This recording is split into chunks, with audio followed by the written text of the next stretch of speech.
Hello दोस्तों, आप सभी का स्वागत है आपके अपने यूट्यूब चैनल मैथ्स अड्डा पर। मैं हूं शशि भूषण कुमार। आज हम लोग देखेंगे परसेंटेज। पहले भी हम लोग परसेंटेज का 5-6 वीडियो देख चुके हैं। हम वही क्वेश्चन लेकर आते हैं जो एग्जामिनेशन में बार बार रिपीट होता है। आज हम लोग परसेंटेज का अगला टाइप देख रहे हैं। इसके पहले हम लोग 2-3 टाइप देख चुके हैं और उसके पहले हम कंसेप्ट सीख चुके हैं कि यदि किसी संख्या का परसेंटेज मान पता हो तो उसको उसी संख्या के नीचे लिखेंगे और जो परसेंटेज मान हमें ज्ञात करना है उसको उसी से गुना करेंगे। क्वेश्चन क्या बोल रहा है कि यदि किसी कार्यालय में 31% कर्मचारियों ने कर का भुगतान किया, यानी टैक्स का भुगतान किया, और 20,700 कर्मचारियों ने टैक्स का भुगतान नहीं किया, तो बोल रहा है कि कार्यालय में कुल कर्मचारियों की संख्या कितनी है। यानी कि यदि किसी कार्यालय में 100% कर्मचारी है, उनमें से बोल रहा है कि 31% ने टैक्स का भुगतान किया, तो हम कह सकते हैं कि 69% जो कर्मचारी वो टैक्स का भुगतान नहीं किया होगा। ठीक है। और बोल रहा है कि 20,700 कर्मचारियों ने कर भुगतान नहीं किया, यानी कि 20,700 है वो 69% के बराबर है। हम लोग सीख चुके हैं कि यदि किसी संख्या का परसेंटेज मान पता हो तो उसी संख्या के नीचे लिखते हैं, यानी कि जो 20,700 69% के बराबर है। हमको ज्ञात करना है कुल कर्मचारी संख्या, यानी कुल कर्मचारी यहाँ 100% है।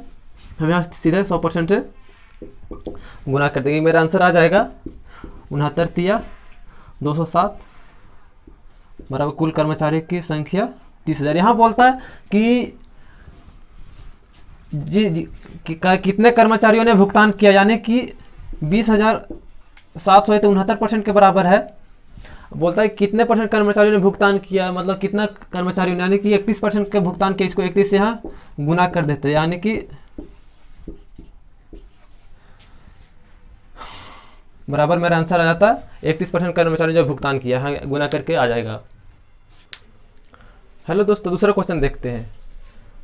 दूसरा क्वेश्चन क्या बोल रहा है, यदि किसी कर्मचारी की वेतन में 20% की वृद्धि हो गई हो और वृद्धि होने के बाद उसका वेतन 24,000 रुपये पर मंथ हो गया है, तो बोलता है कि इसका पहले का वेतन कितना था वृद्धि होने के पहले का। यदि मान लिया जाए किसी व्यक्ति का वेतन पहले 100 रुपया था, तो 20% वृद्धि होने का मतलब 20% में वृद्धि होने के बाद इसका वेतन 120 रुपया हो जाता है। ठीक है।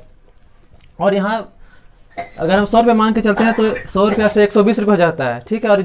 और वही व्यक्ति का बढ़ा हुआ वेतन 24,000 रुपये हो गया है, यानी कि पहले का वेतन पूछ रहा है कि 20% की वृद्धि होने के पहले उसका वेतन कितना था, यानी कि 24,000 रुपया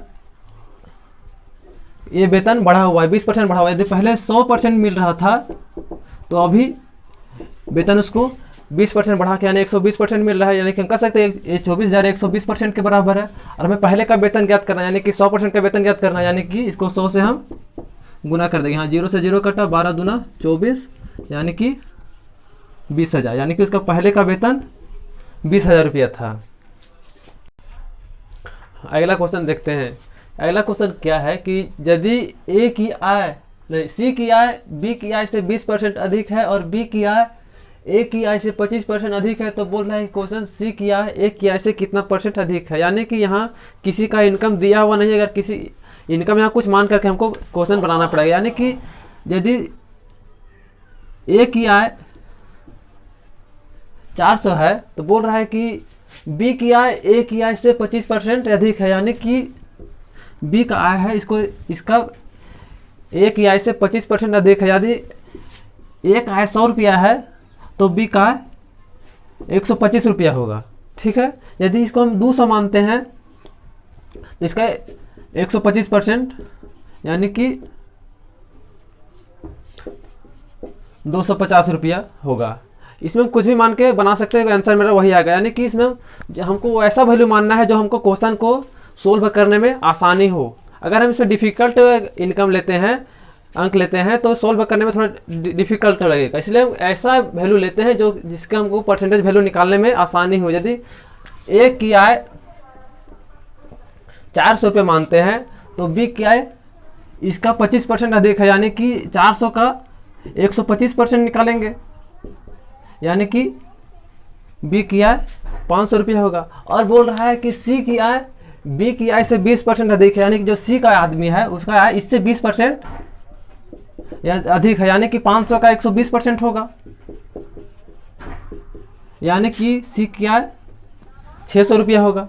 ठीक है। अब बोल रहा है कि सी की आय एक ई आई से कितना परसेंट अधिक है, यानी कि हमको पहले देखना होगा कि ये सी की आय एक ई आई से कितना परसेंट अधिक है। यानी कि 600 रुपया अगर सी का आया है और 400 रुपया एक आया है, तो हम देख रहे हैं कि ये से सी का 200 रुपये का इनकम ज़्यादा है। इसी का हमको परसेंटेज पूछ रहा है कि सी का जो इनकम है ए से कितना परसेंट अधिक है। यानी कि हमको 200 का वैल्यू परसेंटेज वैल्यू पूछ रहा है 400 के अनुसार। हम लोग पहले पढ़ चुके हैं कि यदि किसी का परसेंटेज वैल्यू कंपैरिजन करना है तो जिसके रिस्पेक्ट हमें कंपैरिजन करना है उसको नीचे लिखेंगे और जिसका परसेंटेज हमको निकालना है उसको ऊपर में लिखेंगे। यानी कि 200 का परसेंटेज वैल्यू हमें 400 के अनुसार निकालना है, यानी कि 400 नीचे लिखेंगे और परसेंटेज ज्ञात करने के लिए 100 से यहाँ गुना कर देंगे, यानी कि 50%। यानी कि जो सी का आय है वो ए की आय से 50% अधिक है।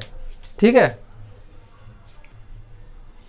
अगला क्वेश्चन देखते हैं। क्वेश्चन क्या बोल रहा है कि यदि एक व्यक्ति अपने धन का 50% अपने पुत्र को दे देता है तथा 30% अपनी पुत्री को दे देता है तथा जो शेष बचता है उसका 80% किसी ट्रस्ट को दान कर देता है, लेकिन उतना दान करने के और बांटने के बाद भी उसके पास 16,000 रुपये का राशि अभी बचता है पैकेट में, तो बोलता है कि उसके दान करने के से पहले उसके पास टोटल कितना राशि था। यानी कि 100% उसका टोटल पैसा कितना था पहले शुरू में। 50% तो अपने पुत्र को दे दिया, 30% पुत्री को दे दिया और जो 20% बचा शेष उसका 20% में 80% ट्रस्ट को दान कर दिया, तो फिर भी उसके पास 16,000 रुपये राशि बचा हुआ, यानी कि बहुत ही अमीर व्यक्ति लग रहा है। देखते हैं उसके पास इनकम कितना था। मान लिया जाए वो व्यक्ति के पास 100 रुपये था। ठीक है, 100 रुपया में 50 रुपया अपना पुत्र को दे दिया तथा 30% अपना पुत्री को दे दिया, यानी कि डॉटर को दे दिया, और जो बचा है 20% का 80% किसी ट्रस्ट को दान कर दे, यानी कि 16 रुपया दान कर दे। यानी कि 50 रुपया पुत्र को दिया, 30 रुपया पुत्री को दिया और 16 रुपया दान कर दिया, यानी कि टोटल 96 रुपया 100 रुपये में दान कर दिया। यानी कि हम कह सकते हैं अगर किसी व्यक्ति का इनकम 100% है तो उसमें से अगर 50% पुत्र को दे दिया, 30% पुत्री को दे दिया और 20% का 80% अगर वो दान कर देता तो फिर भी उसके पास 16 रुपये बच रहा है। यानी कि इसके पास अभी जो 4% बचा है, 4% वो अभी 16,000 के बराबर है। यानी कि जो 16,000 रुपये बचा है उसके पास वो 4% के बराबर है। हम कह सकते हैं कि 50% तो पुत्र को दे दिया, 30% पुत्री को दे दिया और जो 20% बचा उसका 80%, यानी 20% का 80% 16 रुपये तो दान कर दिया, लेकिन फिर भी जो उसके पास 4% बचा है 100% में, यानी जो 4% बचा है वो 4% यहाँ 16,000 रुपये के बराबर है। यानी कि 4% इनकम उसका 16,000 के बराबर है। तो बोल रहा है कि उसका कुल धनराशि उसके पास कितना था, यानी कि जो 16,000 है वो 4% के बराबर है और हमें कुल धनराशि ज्ञात करना है, यानी कि 100% का वैल्यू ज्ञात करना है। इसको हम यहाँ 100 से गुना कर देंगे, यानी कि 4,000 बराबर 4 लाख रुपया उसके पास शुरू में था। अगला क्वेश्चन क्या है देखते हैं कि यदि एक मशीन की कीमत 6,250 रुपये है और उसके अगला साल 10% का कमी हो जाता है, यानी कि रेट गिर जाता है और फिर उसका अगला साल उस रेट का 20% रेट गिर जाता है और तीसरा साल भी 30% रेट गिर जाता है, यानी कि मशीन का कीमत यदि अभी 100 रुपया है तो अगला साल इसका 10% रेट गिर जाएगा, यानी कि 90 रुपये हो जाएगा। ठीक है, अगर फिर अगला साल अगर दूसरा साल में 90 का फिर 20% रेट यहाँ कमी हो जा रहा है, यानी कि 18 रुपया फिर से रेट कम हो गया, यानी कि 90 रुपया में फिर 18 रुपया घट गया, यानी कि बचा कितना 72 रुपया। ठीक है, और तीसरा साल भी 72 रुपये में 30% के फिर रेट का कमी हो जाता है, यानी कि 3 दूना 6 3 7 21 21.5 रुपये का फिर से कमी आ जाता है। यानी कि अगर पहला 100 रुपये का कीमत था तो तीसरा साल को टोटल कीमत इतना आ जाता है, यानी कि पहला साल 10% का कमी होता है, दूसरा साल 20% का कमी होता है और तीसरा साल में 30% का रेट में कमी होता है। तो लास्ट में अभी तक रेट तीसरे साल के बाद रेट कितना हो जाएगा। यानी कि यहाँ क्वेश्चन बोल रहा है कि अगर अभी शुरुआती कीमत किसी मशीन का 6,250 रुपया है, तो बोलता है कि अगला साल इसका कीमत 10% गिर जाएगा। अभी तो इसका कीमत 100% होगा, यानी कि अभी जो भी इस साल का कीमत है वो तो 100% होगा, लेकिन अगले साल इसका कीमत 10% गिर जाता है, यानी कि 90% हो जाएगा।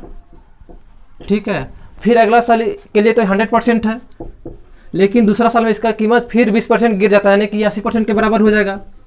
लेकिन तीसरा साल के लिए फिर ये अब 100% होगा, और तीसरा साल में फिर से 30% का गिरावट होता है, यानी कि इसका MRP 70% के बराबर रह जाता है। तो बोलता है कि अभी इसका कीमत कितना हो जाएगा 3 साल में लगातार गिरावट होने के बाद। यानी कि पहला साल 10% का गिरावट हुआ, दूसरा साल 20% का गिरावट हुआ, और तीसरा साल 30% का गिरावट है। तभी बोलता है कि शुरुआत अभी का कीमत कितना है। तो इसको सोल्व करते हैं कि 0 से 0 कटा, यहाँ से 0 कटा, ये 0 से ये 0 कटा, यहाँ से यहाँ कटा। इसको सोल्व करेंगे तो हमारा आएगा 3,150 रुपया। यानी कि अगर पहला साल में इनकम 6,250 रुपया था, तीसरा साल में कीमत गिर करके 3,150 रुपया रहता है। यानी कि लगभग कहा जाए तो लगभग 50% का कीमत का गिरावट हो जाता है, अगर मोटा मोटी देखा जाए तो।